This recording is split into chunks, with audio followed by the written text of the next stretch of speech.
Hello, thank you for joining this Trimble Real-Time Networks webinar. Today we will talk about the ease of installation and setup of the new Trimble Alloy GNSS reference receiver. We'll also talk about some best practices for RTN installations. Today on the call, presenting will be Alex New. Alex New is an application sales engineer with Trimble. He's also been on our network operations team and helped manage our Trimble's network. So he's a very experienced technical person and can give you and has lots of experience in setting up reference sites. And with that, I will pass it over to Alex. Thank you, Kent. Thank you all for joining again as we explore further how the Trimble Alloy GNSS receiver can help you.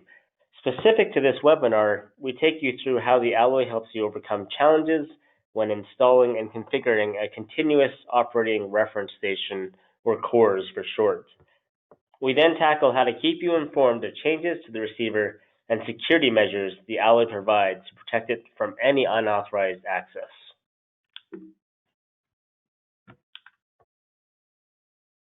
So the most important aspect of any installation is the environment.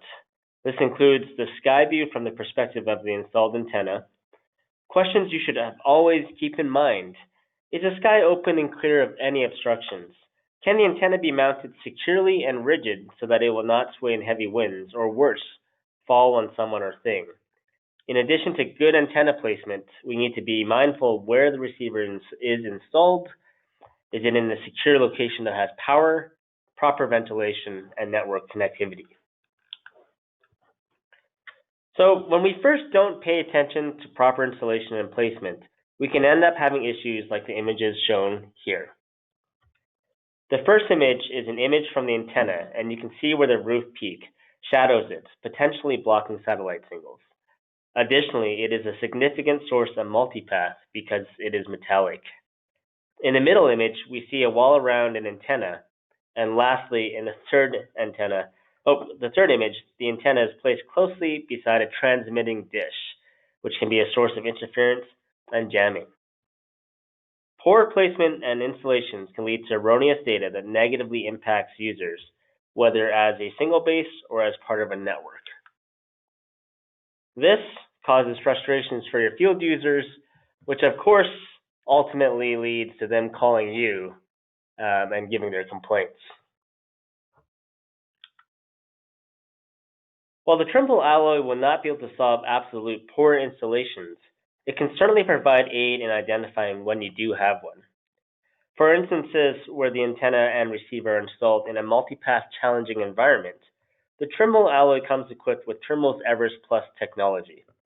EverestPlus is a further improvement of Trimble's patented Everest multipath mitigation and further enhances the multipath signal rejection before it is stored or used in position processing. So in other words, it blocks out completely, or as best as it can, any signals it detects as multipath before it reaches processing.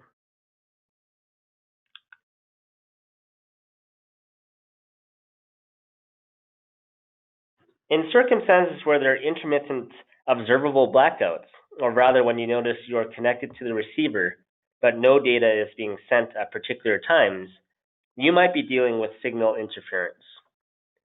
The Alloy Spectrum Analyzer helps determine if there is interference happening for different frequencies. It tracks the power received and is a useful tool in determining if there is interference present for any of the key GNSS frequencies. Interference is typically seen when there is a power spike that drowns out the GNSS signal. For this particular installation, it shows a nominal setup where we don't see any interference. In future webinars, we certainly want to show you what interference will look like in the Spectrum Analyzer and how to select them and find them. So in this particular demonstration, you'll see different bands and what the Spectrum Analyzer is reporting for the power. Of course, we'll go through L2, L5, you have some of the Galileo. In addition to that, you can go look at the history. So here's a graphical image showing the last 24 hours for this particular day. As you can see, power remains consistent through the L1 GPS and all the other L1 bands. You can also look at historical data or log data files, which we'll show you in a second here, of previous days. So in this case, we'll go back about 2 days prior of log data. And again, you can see there's different selectable bands. So in this case, you'll see what happens on 2 days ago. The bands for L1 the power remains fairly consistent.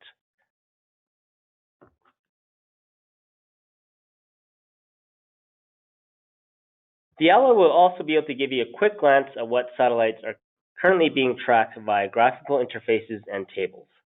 Of particular interest is the alloy's Skyplot feature, which can quickly show you what is being tracked from the perspective of the antenna. This visual can help you determine if there are any shadowing effects happening and from what direction relative to your antenna. So in this particular example, we have two side-by-side Skyplots of the exact same antenna. One of them hasn't been tampered with, that's on the left, so you can see a full GNSS constellation around noontime. The other one on the right, we did go up there and we put up a wall basically to simulate a shadowing effect. And you can see roughly from 240 degrees to 360 on the azimuth of the antenna, it's blocked. To ensure power is constantly supplied to the alloy, there are multiple ports and batteries that together provide failover power to the alloy. This is achieved through up to 2 removable batteries, power over Ethernet, and 2 independent LEMO ports. Power on and off voltages for the 2 LEMO ports can be configured as seen here. So some of the difficulties we all face when first installing a new core station really begins with just accessing the GNSS receiver for configuration. Things we always need to think about or will face on site is, do you need a laptop? Do you need a cable, and what kind of cable? Would you need a crossover or serial? Does a laptop have to be on the same IP subnet as a receiver? How is that done? Once you have figured out how to access the receiver, then you need to configure the receiver itself. Is there special required knowledge to do so? Is it difficult to configure? And is it help readily available and easily accessible when you are having difficulties? Lastly, once you have configured the receiver successfully, before you leave, you want to make sure the receiver is secured, making sure it can only be accessed by intended individuals or organizations. We know time is money. Some of the receivers deployed are miles away from you and can be difficult to access physically. As such, you want to ensure that when you, a field technician, or a hired hand that is paid by the hour, makes a long drive to a station, that it is a successful endeavor.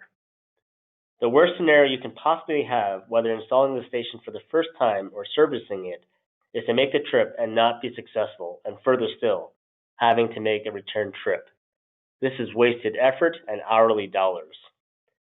Also, when the station is not secure, it can be susceptible to hacking or unwanted guests that can change configurations on you, affecting the performance of the station. To address the difficulties of accessing and configuring a receiver, the Trimble alloy offers many ways to do this. First, the alloy receiver comes with a 4-line invertible LED display for easy viewing and accessibility. From this display, valuable information can be accessed, including Ethernet address, the number of satellites tracked, the station's position, and the battery charge. Almost all the fundamental receiver functionalities can be configured by the LED display, such as DHCP or static IP addressing, satellite tracking, the elevation mask and the frequencies tracked, the enabling or disabling of data logging, and the Wi-Fi client and access point configuration.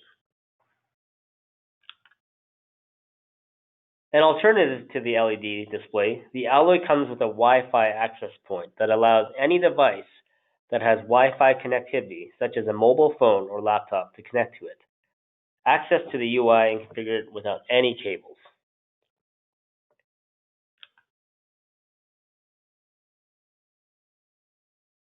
So In this demonstration, I will be using my laptop to connect to the Alloy's onboard UI.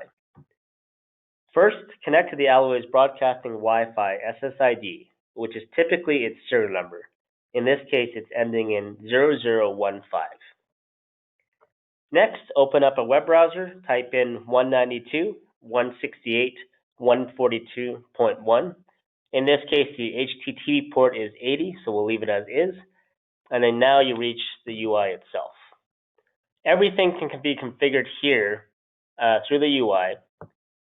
In events where you may have questions or anything like that, help files are available on the go. So each menu will have a available help file that you can access for additional information.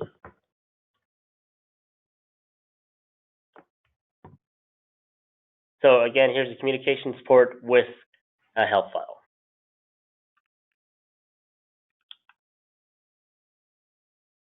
To protect from unauthorized access to servers your receiver is connected to or to the receiver itself, the Alloy comes with many preventative features that restrict access to it only to authorized users. Access to the Alloy can be restricted by IP filtering. This allows you to limit access to the receiver for up to 4 approved public IP addresses.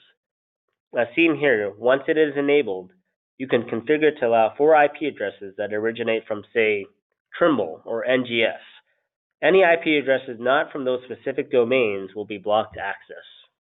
It can be further restricted to define subnets through use of a subnet mask. When accessing the Alloy via IP, the HTTP port by default, and like every public website such as google.com or trimble.com, is on port 80. And I guess an example was just in the previous example when we went to the UI, notice we did not put any specific ports, so by default that was also on 80. This can be changed to make it more obscure or uncommon to prohibit unauthorized access or standard scanning through port 80. The Wi-Fi features of the Alloy, both access point and client, can be disabled when not required to prevent unintended connections. So again, we mentioned you want to make sure your receiver is secure. When you're finished configuring the receiver and you're leaving the site, your office is probably miles away and not accessible by Wi-Fi. So it's a good idea to disable this when you're leaving and finished. Finally, authentication should be enabled, restricting users to the Alloy UI. Different access rights can also be granted to different usernames. Often, when deploying GNSS stations, we are required to meet rules and restrictions handed down to us by our IT teams and security, and any other entities such as NGS who require data to be logged and pushed at particular times and rates. Some of these restrictions that we must consider are how communication happens between the receiver and server, firewall settings, are there specific IP and ports we must set, streaming data format, are they streamed data to be in CMR or RTCM, for example, storage data rate, what is the required sampling, and of course the physical memory on board the receiver, how much can it actually hold. This screen here shows the available communication modes on the Alloy. This includes multiple TCP/IP ports, Ntrip server, client, and caster ports, and serial, Bluetooth, and USB ports. Each port is color-coded to give you a quick status overview. Red, as seen in the majority of the ports here, indicates no connections are set. Yellow indicates connections are set with issues, and green indicates connection has been made and there is no issue there. Each connection can be configured to be on different ports, have different data formats, rates, and selectable information sent. In this example, we are looking at a TCP/IP port that is by default set to port 5017. You can see on the left, here's an example of the CMR and the available options there, and then on the right, we have the RTCM option that is shown. With respect to data logging, it is important to know the required data rate, duration, and the amount of storage capacity available. The Alloy stores the files in a T02 format, which at 15-second data logging can allow for 8 years of continuous logging at 8 gigs. These files can be accessed by clicking on it to see a repository, such as this, and of course they can be scheduled to be on an FTP push to a remote location. Here's an example. The last image there just shows you the actual configuration. You can have up to 10 parallel sessions running.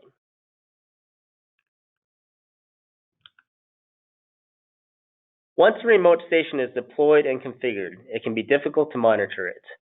It is important to monitor these sites so you know when it needs servicing or maintenance. Important items to monitor and keep informed are the station's position, in case there were any unexpected changes due to seismic or human tampering. More subtle, but just as important, can include communication between the antenna and receiver, log data file failures, FTP push failures, and other receiver setting changes. If left unchecked, all the previous can lead to issues including erroneous data sent out, which can cause repeated and delayed work, loss of log data, and loss of control when there's unauthorized access.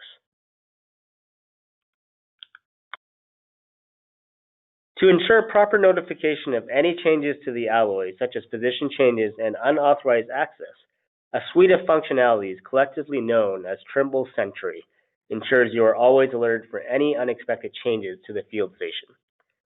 An email client can be set up for the alloy to send alerts from specific emails.